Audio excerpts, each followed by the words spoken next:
Somewhere in the room you are sitting in right now, there is a thin sheet of glass, a few millimeters thick. On one side of it, there is you. On the other side, for a few months every year, there is a temperature that would kill you. You have never once thought about it. You walk past it 20 times a day. You lean on it. You clean it. You complain about the draft coming off it. It is the newest thing in the room, and it is the only reason winter is now a mood rather than a verdict. So take it away. The glass, the walls, the heating, the shop on the corner, the blanket.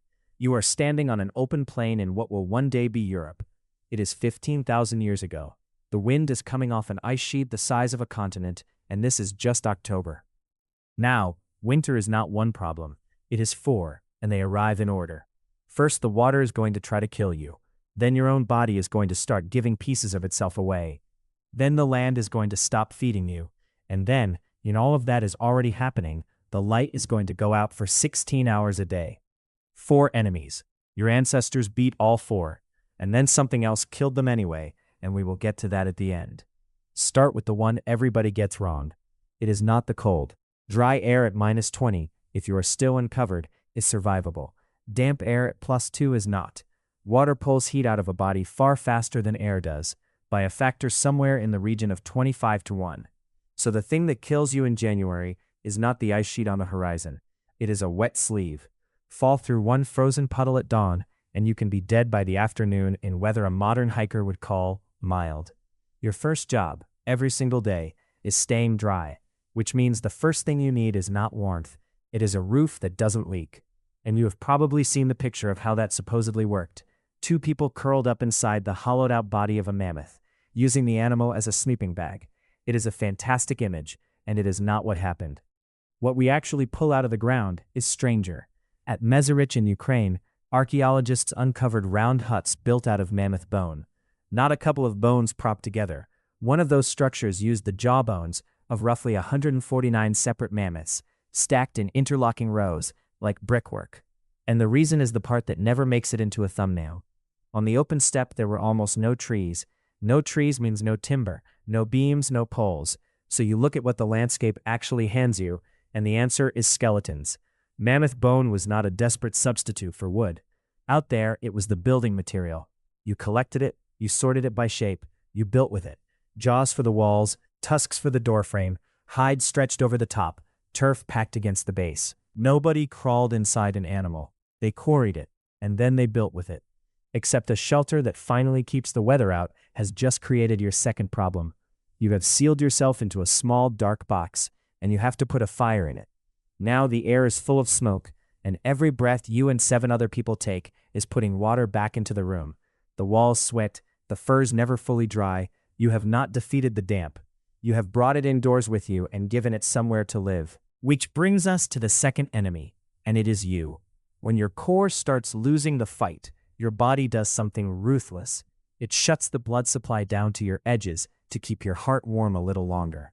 It will let your fingers, your toes, and your ears freeze in order to buy your chest another hour. That is not a malfunction. That is the design. Winter is therefore not one at the chest. It is one at the ends of your limbs, which is where you keep all the tools you need to survive with. And the answer to that is the most underrated object in human history. It is about 7 centimeters long, it is made of bone, and it has a hole in one end, an eyed needle. We have found them in Siberia going back at least 40,000 years. Before the needle, a hide is a blanket. You drape it, you wrap it, you hold it shut with one hand, and cold air walks in at every gap. After the needle, a hide becomes clothing, cut to shape, fitted, layered, closed at the wrist and the ankle. Somebody drilled a hole under a millimeter wide through solid bone, using stone, by hand, and threaded it with sinew pulled off a leg, and that is the technology that let a tropical animal walk into Siberia and stay there. The details are where you can see people thinking. Grass, dried and stuffed inside the shoe as a liner, pulled out and replaced the moment it went damp. Insulation made of a field. And a mitten always, rather than a glove, because 5 separate fingers is 5 separate things to lose. Kept together, they keep each other warm. Separating them is a luxury for people who have somewhere warm to go. There is also a beautifully strange way to check when all this started. Body lice cannot live on a bare human. They need clothing. So geneticists compared body lice with head lice, worked out when the two split apart, and used insects to date an invention that left nothing behind. The estimates are wide, and they deserve to be treated as estimates, but they land somewhere around 100,000 years ago, and possibly a good deal earlier. We were covering ourselves for a very long time before anybody learned to sew it shut. Take a modern human, put them inside that mammoth bone hut, hand them the finest furs of the Ice Age, and within about 10 minutes, they will say the one thing every single one of us would say. There is a draft. Third enemy. Around November, the land simply stops producing. No fruit, no greens, no roots you can get at through frozen ground, and the animals have either left or gone thin and hidden. Winter turns survival into arithmetic that you had to do back in August. How many people times how many days minus whatever the damp gets to first. And there is one mercy in it. The cold that is trying to kill you is also the largest refrigerator you will ever own. Winter preserves the food that beats winter. But there is a trap inside that, and it is the thing that surprises people most. You would assume meat is meat. It is not. Lean meat alone will kill you. Your liver can only process so much protein at a time, and if protein is almost everything you eat, you get weaker while eating with a full stomach. Trappers gave it a name centuries later, rabbit starvation. So what you are actually hunting for all winter is not muscle. It is fat and marrow and organs. The carcass everyone walked past, cracked open for the grease inside the bone. That is a winter meal, and it is why the fattest animal was worth more than the biggest one. Fourth enemy, and it is the one that does not touch the body at all. Go far enough north and you get 4 or 5 usable hours of light, and then 16 hours of nothing. You cannot hunt, you cannot travel, you cannot see the thing that is making the noise outside, and you are awake for most of it, in a smoky room with the same 8 people for months. Now, if you have watched anything else about this, you have probably been told that some ancient humans solved that by hibernating, slowing the body down, sleeping through the worst of it, like a bear. I want to be straight with you about where that comes from. It comes from a single paper published in 2020 on bone damage in fossils from a Spanish cave called Cima de los Huesos. The authors argued the lesions matched patterns seen in hibernating animals. Almost everyone else who works on those bones disagreed, because the same damage is what you would expect from ordinary malnutrition and vitamin shortage in people having a very bad few years. It is a published hypothesis, and it is a minority one. Nobody has shown that humans hibernate. If a video told you otherwise, it left that part out. Here is the real answer to the question in the title, and it is gloriously unglamorous. You sat still. Not asleep, still. Movement burns calories you cannot replace until spring, so a large part of beating winter was deliberately doing very little, very slowly. You worked hide, you reset points, twisted cord, mended what would be needed the day the weather broke, and you talked. Months of sitting in the dark with the same handful of people is not a gap between the interesting parts of prehistory. That is the workshop.